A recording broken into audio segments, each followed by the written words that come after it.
Harta habis diporoti pembantu anaknya, Purnawirawan ini sampai nikah siri diam-diam. Anak dari Purnawirawan TNI menceritakan kisah perselingkuhan ayahnya dengan wanita muda tak lain adalah baby sister anaknya. Mulanya wanita tersebut mengaku jika dia sama sekali tak menyangka jika sang ayah adalah Purnawirawan TNI selingkuh dengan pembantunya. Sebab diceritakan selama bertugas menjadi seorang prajurit, ayahnya adalah tipikal suami yang setia dan sangat menyayangi keluarga. Namun entah mengapa, menginjak usia sudah 62 tahun, ia terpincut gadis muda 18 tahun hingga diam-diam memilih nikah siri. Hal itu dibagikan oleh pengguna TikTok Sonya yang menceritakan kisah anaknya selingkuh dengan baby sister berinisial I. Seorang purnawirawan usia 62 tahun melakukan perselingkuhan dengan baby sister anaknya sendiri dan menikah siri tanpa izin sah. Tulis S mengawali cerita. S mulai menceritakan kronologi bagaimana ia bisa mempekerjakan I di rumahnya untuk menjaga anaknya. Kemudian S mengajak baby sister anaknya itu untuk berlibur di kampung halamannya. Dari sinilah sang baby sister bertemu dengan ayah S dan mulai dekat. Kemudian akhir bulan saya mengajak baby sister saya berlibur di Balikpapan di rumah orang tua saya. Ayah saya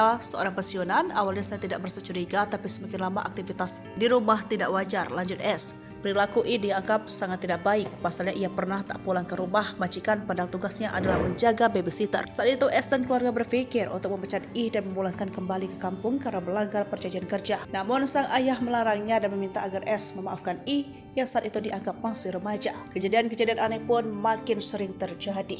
Sonya dan keluarga sering melihat gerak-gerik ayahnya dan emosi yang berbeda. Bahkan keduanya sering berdua-duaan di kamar tanpa sepengetahuan yang lain. Perselingkuhan Purnawirawan TNI itu terbongkar saat sang istri memeriksa gawai suaminya. S mengaku syok lantaran selama ini ayahnya adalah pria yang religius. Tanpa pikir panjang, S langsung memutuskan untuk memecat sang babysitter dan mengembalikannya ke kampung halaman. Namun, rupanya sang ayah masih terus teringat sosok I. Ayahnya diam-diam memutuskan pergi untuk menyusul I ke Bandung dan melakukan pernikahan siri. Setelah memilih tinggal bersama selingkuhannya itu, kondisi Purnawirawan TNI itu sangat berbeda, tidak terawat dan kurus. Akhirnya, ia memilih kembali ke keluarganya di Balikpapan. Hingga kini, I masih terus mengurus sang Purnawirawan TNI itu untuk membeli barang-barang mewah. Anehnya, ayah S masih menuruti kemauan selingkuhannya itu meski sudah berulang kali dilarang. Cerita S itu viral dan telah ditonton 1,9 juta kali dalam waktu 3 hari. Banyak warganet yang menuding jika Purnawirawan itu terkena santet atau ilmu hitam hingga tak bisa terpikir jernih.